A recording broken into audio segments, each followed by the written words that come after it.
Tugayotgan 2025-yil Toshkent davlat tibbiyot universiteti tarixida juda ham katta iz qoldirdi. Avvalambor mana shu 2025-yil Toshkent davlat tibbiyot universiteti tashkil bo'ldi. Universitet Toshkent tibbiyot akademiyasi, Toshkent davlat pediatriya tibbiyot instituti, Toshkent davlat stomatologiya instituti qo'shilishdan katta universitet tashkil qilindi va universitet yangi marralar bilan, yangi rejalar bilan ustuvor vazifalarni qo'yib ish boshladi.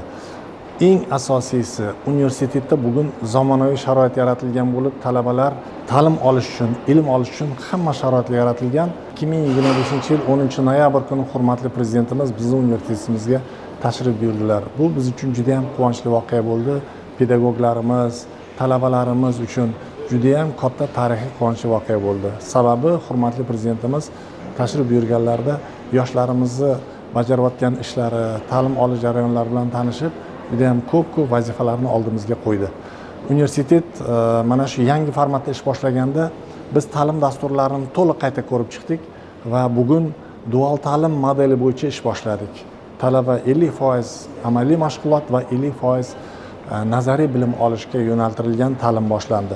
Qolaversa, mana shu o'quv rejalarimizni ekspertiza qilishda xorijiy ekspertlarimizdan tashkil topgan ekspertlar guruhi tashkil qilindi va ekspertlar guruhi orqali o'zlarini tavsiyalari bilan demak o'quv rejalariga to'liq o'zgartirib kiritdik. Bundan tashqari xorijiy pedagoglarimiz, ya'ni xorijiy pedagoglarimiz sonini oshirdik.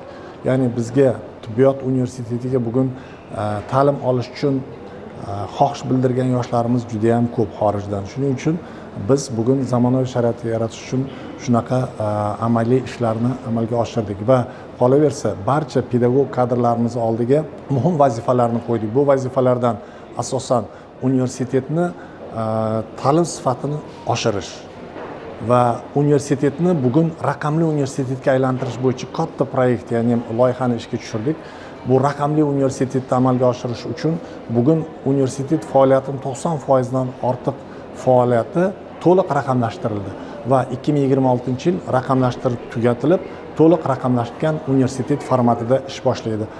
Qolaversa, universitetda katta simulятsion markaz, raqamli biotibbiyot markazi, texnopark va muzey, bundan qolaversa mana shu ilmiy innovatsion laboratoriya va katta axborot resurs markazlari ish faoliyatini boshladi.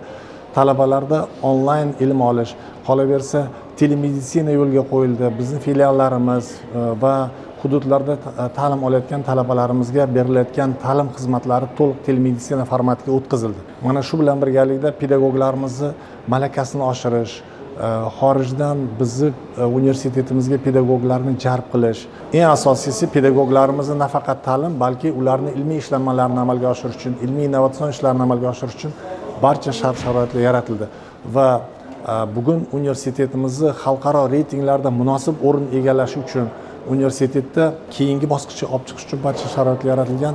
Biz mana shu yaqin 2026-yilda mana shu rejalarni, katta rejalarni oldimizga qo'yganmiz. Fursatdan foydalanib, barcha pedagoglarimiz, ko'p sonli talabalarimiz nomidan barchangizni yangi kirib kelayotgan 2026-yil bilan tabriklayman. Bu yil hammamiz uchun qutlug' bo'lsin.